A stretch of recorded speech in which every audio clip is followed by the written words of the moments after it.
Unsure of your dream? Study abroad destination? Clear your doubts. Videsh Consult. Call 9676502888.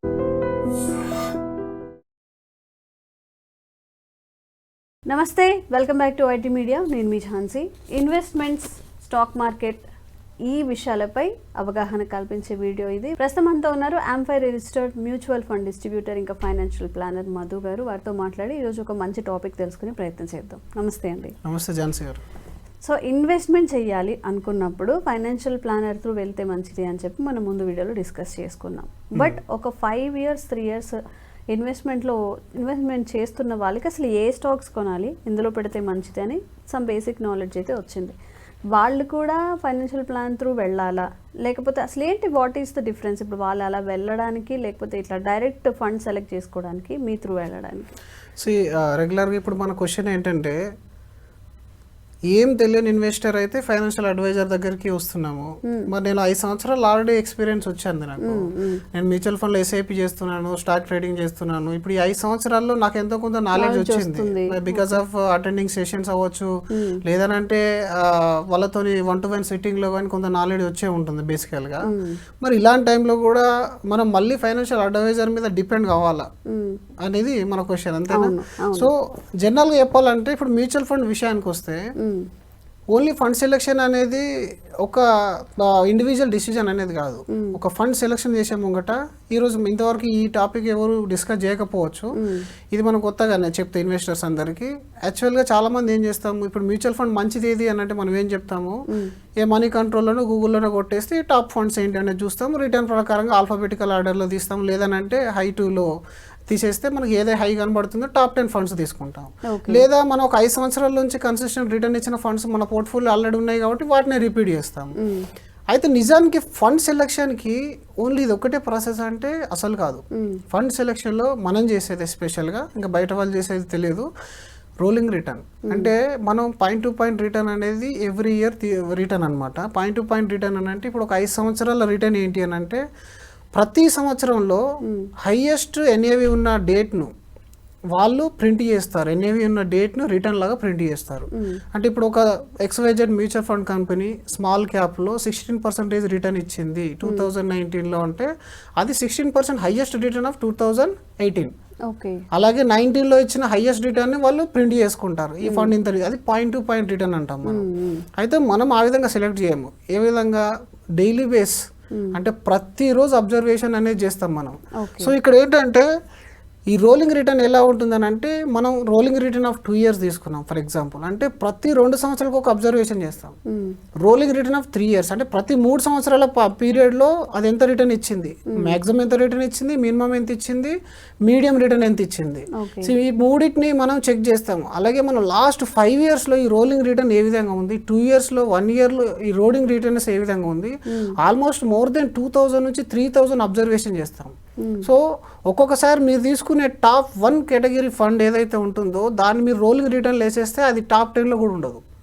అంటే అంత difference అనేది ఉంటుంది. మరి దీన్ని ఏ విధంగా మనం అనలైజ్ చేస్తాం? మీ దగ్గర టూల్స్ ఎక్కడ ఉన్నాయి? 5 yearsలో మీకు నాలెడ్జ్ అయితే వచ్చింది, కానీ ఆ ఫండ్ యొక్క క్వాలిటీ అంటే రోలింగ్ రిటర్న్ యాక్చువల్ రిటర్న్ ఎంత వస్తుంది అనేది చెక్ చేయడానికి మీ దగ్గర ఉన్న టూల్ ఏంటి? మీ దగ్గర అసలు టూల్ ఉండదు. మీ దగ్గరనే కాదు, ఎవరి దగ్గర కూడా ఉండదు ఈ టూల్. ఇప్పుడు ఇన్వెస్ట్మెంట్ చేయాలని చూస్తారు కానీ ఇదంతా డేటా అంతా మనం చూడము. డెఫినెట్ గా మనం బయాస్నెస్ అంటే పాస్ట్ లో ఏం జరిగిందో దాన్ని ఊహించుకుంటాం ఫ్యూచర్ కూడా. కాబట్టి పాస్ట్ లో మంచి రిటర్న్ ఇచ్చింది, మళ్ళీ మంచిది ఇస్తుంది అనుకుంటాం. పాస్ట్ లో నెగిటివ్ రిటర్న్ ఇచ్చింది, ఇంకెప్పటికీ నెగిటివ్ అనే అనుకుంటాం.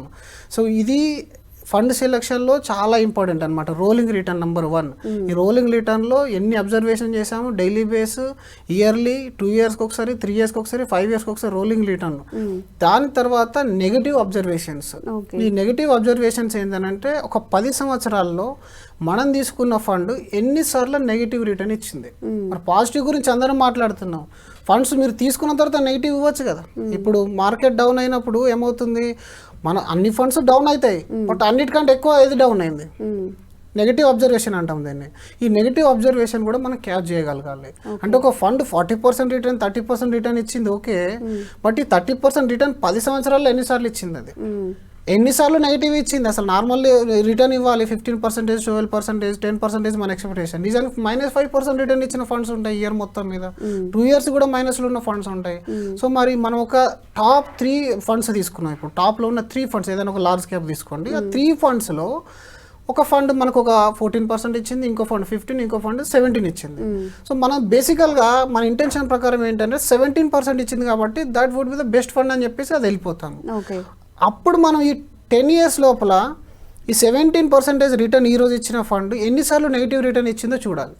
ఇచ్చినప్పుడు ఒకవేళ ఈ 17% ఇచ్చిన రిటర్న్ ఇచ్చిన ఫండ్ ఏదైతే ఉందో అది ఒక 10 times రిటర్న్ నెగిటివ్ ఇచ్చిందా, 5 times ఇచ్చిందా, అంటే ఈ 10 సంవత్సరాలలో 2 సార్లు నెగిటివ్ ఇచ్చిందా, 3 సార్లు నెగిటివ్ ఇచ్చిందా అని చూస్తాము.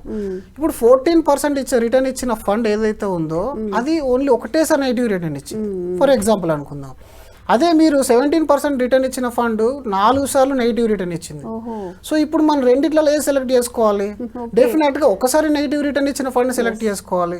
మరి దీన్ని ఐడెంటిఫై చేసుకునే కెపాసిటీ కానీ దీన్ని ఐడెంటిఫై చేసే టూల్ కానీ మన దగ్గర ఉంటే మీరు డైరెక్ట్ ఇన్వెస్ట్ చేయొచ్చు. అంటే డీప్ ఇన్వెస్ట్ లైక్ ఇంత గ్రౌండ్ వర్క్ చేసి చేస్తారు అంతే. మరి మా ఫైనల్ డిస్ట్రిబ్యూటర్ యొక్క వర్క్ ఏంటి?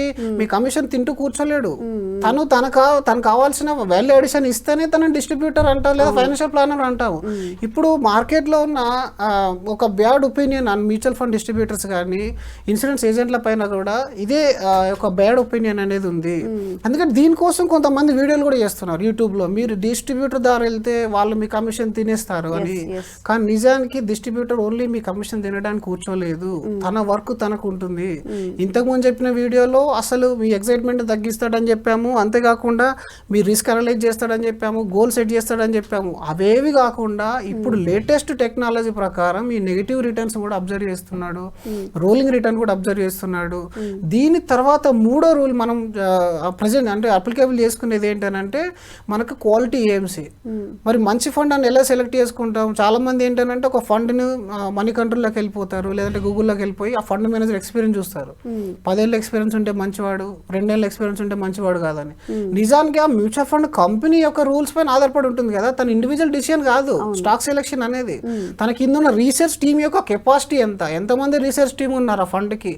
అలాగే ఫండ్ లాంచింగ్ లోనే వాళ్ళు కొన్ని రూల్స్ రాసుకుంటారు, కొన్ని లాస్ రాసుకుంటారు. బై ఎనీ కాస్ట్ మా స్టాక్ సెలక్షన్ లోకి ఈ పర్టికులర్ స్టాక్ రాదు, పెట్టము అని చెప్పేస్తారు. కానీ ఒక్కొక్కసారి రిటర్న్ లేనప్పుడు ఏం చేస్తారు? రూల్స్ బ్రేక్ చేస్తారు.